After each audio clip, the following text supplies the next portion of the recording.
Hello, universe. It is 1 o'clock on the dot p.m. So 1300 hours in the military speakage. That would be Mountain Standard Time Zone of the planet Earth, where we have no idea what year it is because nobody knows how old this planet is. But we pretend that it's 2025. So we'll call it October 29th on 2025. And let me apologize for the time loop you're about to experience for a couple recordings I put together in the last week. But there isn't a lot of coherence between the two because I'm going to put them in reverse order, which is going to make it even more disjointed. But there's a reason for all this, and the reason is that the only way I can really finish the episode properly is to sequence it in the exact reverse order of which it came out, which I know doesn't make any sense. But since this introduction was designed not to make sense, I'm going to give you one thing that is the cause. And that is, I just got too much going on my fucking head right now. God damn, and I'm sure you're in the same fucking position, right?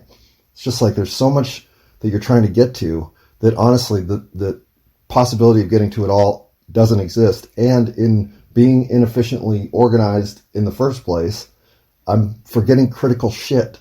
And now that I'm being held accountable again in recorded format, I find myself not able to live up to my own standards. So in other words, I'm failing all over the place. I got too much going on, which means nothing's getting done, including these recordings. And so I thought a disjointed approach would be the only way to take it into the true state of being that I am right now.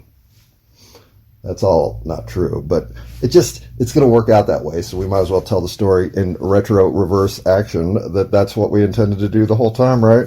I mean, if you're going to fuck up, you might as well turn it into a win, right? Isn't that what America's all about these days?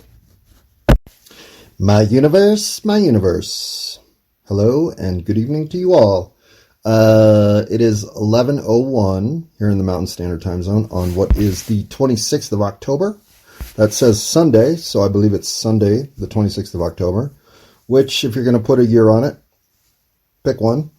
I'm going to go with year 11, because it's 11, and we're going to record for 10 minutes and cut this off at 11:11.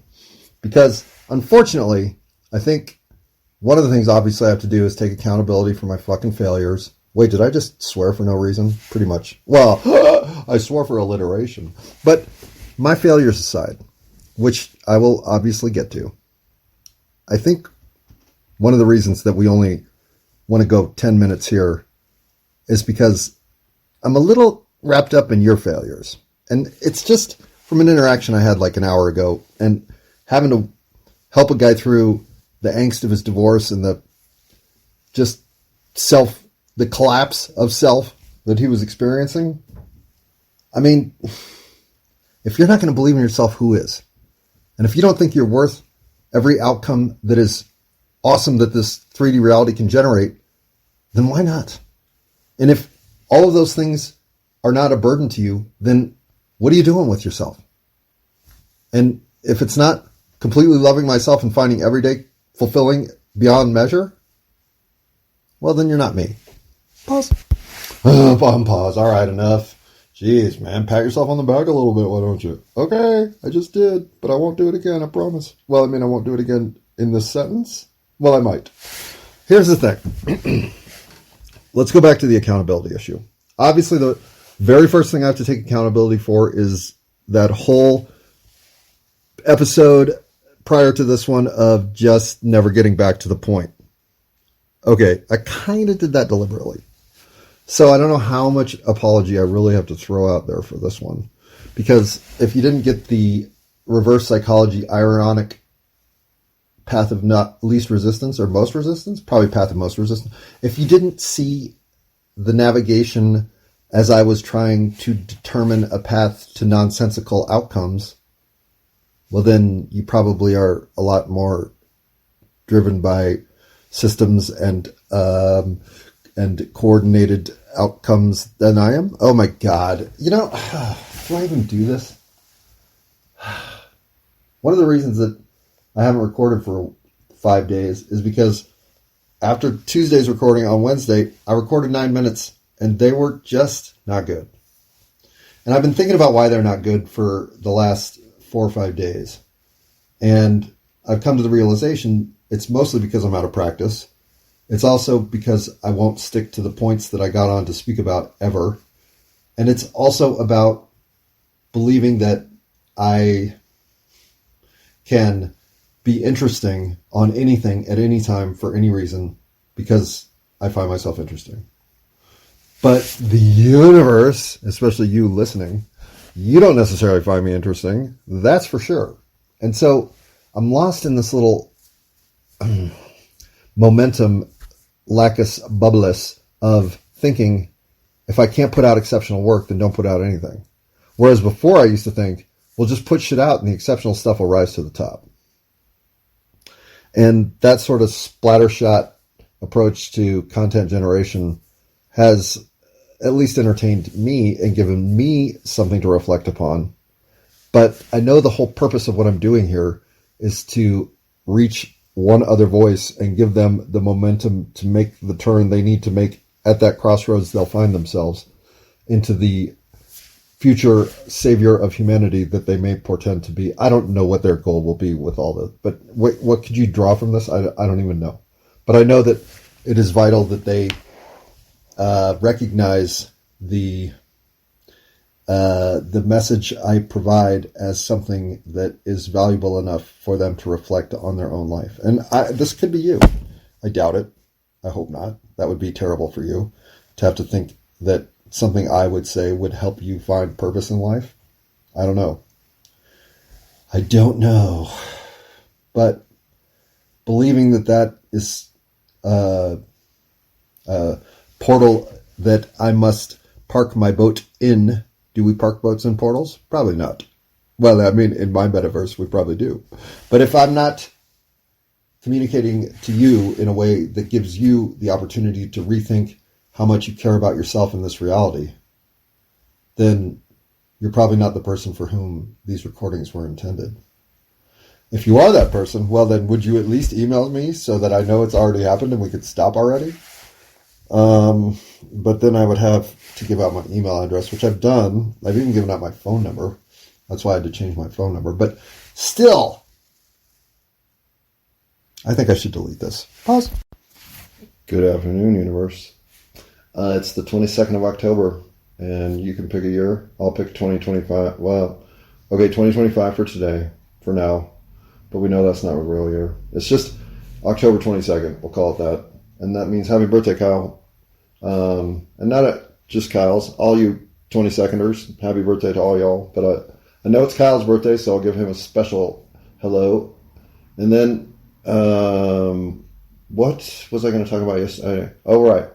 So we're all under the delusion that we're in a main character role because obviously that's how the human Mitsu works. But we're all here playing best supporting actor parts. And that delusion has never been worse. That was the point I was going to get to yesterday and never got back to, just to make a point. But I didn't really make a point by not making a point. I didn't make a point specifically, but that isn't important. What is important is that today the point that we're going to discuss is how being a best supporting actor, if that's the role you choose to embrace, actually works out to be the most fulfilling role that's available to play. And why that works, I don't know. It really seems like you should be dedicated to your own self-interest if you're going to make this world work. But it turns out that that's just chasing a bunch of hollow, unfulfilling, outcomes that leave you wondering why you're even here, how this all didn't work out, and was it not that it's your fault, but how have you been a victim? Yeah, that shit's definitely picking up steam. Wow, I'm just mumbling my way through this. Should I delete this? Probably. Start over? It's only 1 minute and 52 seconds. Or should I just power through and make it better? Well, in the spirit of no matter what situation you're currently fucking up, you can always make it better. We will leave this and say thank you for enduring this. I promise the next whatever 27 minutes-ish won't include anything nearly as hard to endure as the first 2 minutes. Whether I can live up to that promise or not, I wouldn't bet on it. Pause. Pose. Okay, I think the place to start the conversation is with main character syndrome. And this evolution of narcissism, as it were, that is uniquely categorized in the 21st century as a phenomenon that unfortunately many of us are experiencing, especially those of us 35 and under, as a consequence of a life lived on display. It's hard not to see oneself as a character in the displayed life of the universe. It's in fact inevitable. But having experienced very little, if not any of that, the one element of main character syndrome that I resonate with entirely is the fact that it's real. You can't avoid the fact that you are the main character of your own life's narration. It is the truth. And so to not expand that to a worldly or universal concept doesn't even jive with many people. In fact, I'm sure many of you listening are like, the idea that I would focus on anything but myself is ridiculous. That just does not sound like how you succeed. If you're not looking out for number one, who the fuck's looking out for you? Right. I know. And that is kind of the universe we've fallen into, or at least developed in my lifetime. So I get that it's a dog-eat-dog world, and the sharper your teeth are, the more your bite strength is, the better off you are. Okay. So we're going to just duke it out in a king of the hill battle of ascendancy. And there will be a winner or two and a fuck ton of losers, right? Right. And you'll have some level of metric of your success or failure therein against the crowd, and will always feel like if you could have just done this or that differently, things could have been better. That's how life will look, right? It'll be your overwhelming mindset. I wish this had happened this way, then this wouldn't be going on, because all these ways that I should have been more up to the game, I just couldn't come through. Well, yeah, it's your failure. And that life, to me, seems ludicrous. Why would I want to live in a pile full of regret? What's the point? And to what do I owe all this indebtedness of self-flagellation? Why am I not just working to make the next moment, the one that I'm actually going to live through, worthwhile? What level of any sort of regret, shame, guilt, historical, nostalgic look back, what is it other than to spring you forward with new momentum worth doing to go back there?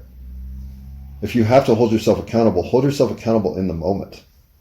It's not something to beat yourself up over from how you've performed. The only opportunity to prove that you have learned something is to do it differently and better the next time you are in the position. Start to live to a value that demonstrates you have skills you are developing and need that you have not used before because of ways you performed. Clearly, that was a place to improve. And this is all the main character syndrome that you need, is the idea that you're here to improve. And the world is here to give you opportunities to do that. And that's it. Everything else about what will fulfill you has to do with involving other people needing you, or you being able to help someone else in a position where they needed someone else's assistance. That's what will be fulfilling to you. It sucks, because that's the most fulfilling thing you can get.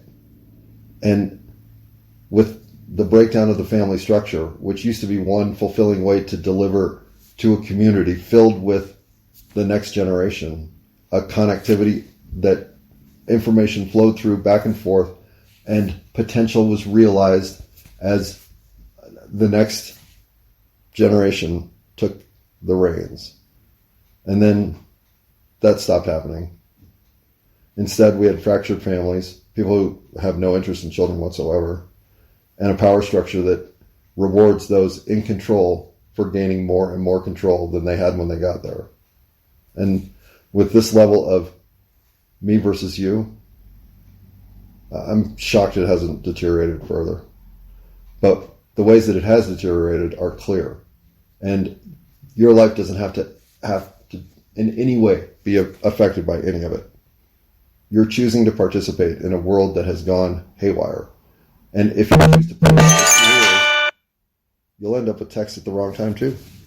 I forgot that I'm supposed to put this in Do Not Disturb mode. See, I'm a little out of practice. Pause. Unpause. What? Before I even look at that text, which means it might ding again. Sorry. But I don't want to be pessimistic. The fact that everyone has at some level given in to the competitive mindset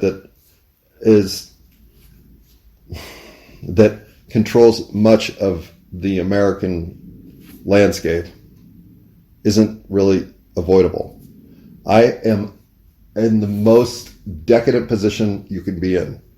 Somebody who for about a decade has been able to just fuck around and see where that takes me, while entirely thinking about the experience that it is to be a human and dedicating myself to finding ways to live fulfilled. Now, does everyone get to quit their job and just have a decade of thinking about themselves? No. So the fact that I've done it is something that, though indulgent, it has taught me certain life lessons that are unavoidable and applicable in every realm. So engage with everything you can as your real self in the most gracious and outgoing, giving, generous way, and life is so worth living. I mean, wow. I mean, people look at me like, why are you so happy? I don't know, I'm alive. Hello? Pause. Pause. Okay, I have 7 minutes, a little more, but I have 7 minutes, and so we're going to keep this under 7 minutes because in my new spirit of drawing a boundary and staying within it, well, if I go longer than 7 minutes, I fail. And since today I'm just not going to fail at anything. Well, I'll fail at many things, but not this. Since today I'm not going to fail at this in a timekeeping, extent, format, manner. Well, that doesn't mean that I didn't fail earlier about bringing something up like, well, we're such a fractured society and that there's so many ways that we're just in a competitive dog-eat-dog world. And with my bite strength, which is 0, obviously I'm losing that game. But the way that I see things that might change, that might take the entire foundation of that game away and give us more camaraderie and love than we've ever known, well, one of those would have to be definitely fixing the boy-girl fucking shit. Because, damn it, did we break that? I mean, really. And, God, that is the easiest one to win because it's just built in. And that's the part we fucked up. All right. And now, I'm not going to get into this in a way that is satisfying. So I only have 7 minutes, let's be honest. Ooh, what if I could do that in 7 minutes? Nah, that's impossible. All right. But let's just take one side. Boys and girls are both the problem and the solution. That's the best part, right? But should we talk about problem and then solution, or solution then problem? Let's do solution then problem because we're doing everything in reverse order in this one, right? Okay, so solution. Well, you're going to hate this. You're going to hate this. I know you're going to hate this, but you got to start meeting face to face again. I mean, honestly, that's the solution. And here's why. What we've done is we've basically, we have turned love into a commodity, and we've turned finding someone to love into an assessment of things that just in the long run don't fucking matter. They just don't. And what matters is you fuck stain. You, the one listening to this. Just you. You're here to fall in love with someone else. One other person, for the most part. And it's a magical connection that's built into your fucking simulation. But it happens at a moment you don't expect it, for the most part. And it is magical because it kind of happens for everybody. So we all have that moment of just, holy shit, I think that's my person. But your person is not the one you think it is. It's not even close.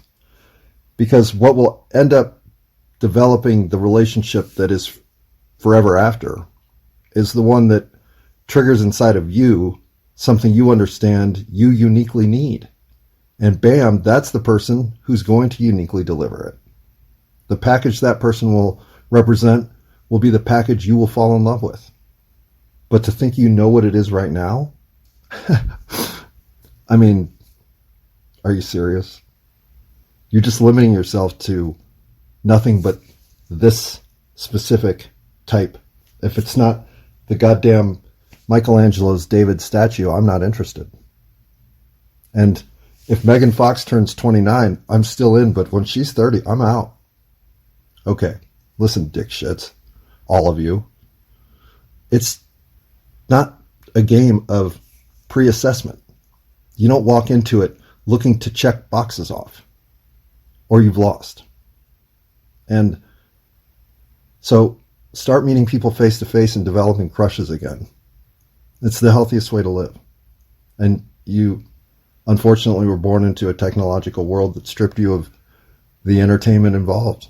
They just put it onto a screen, turned it into a commodity, and you fell for it hook, line, and sinker. So the solution, start meeting face to face again. Now, for the boys, stop whacking off so much. It's a problem for every fucking one of you listening. Stop whacking off so much. Go a day. And some of you can't even fathom that. That's how embarrassing you are. And start from there. But if you can't make it a year without jerking, you better be under the age of 22. For those guys, I forgive you. But at 23, start fucking living a life that's above that impulse, at least for a day. For the women,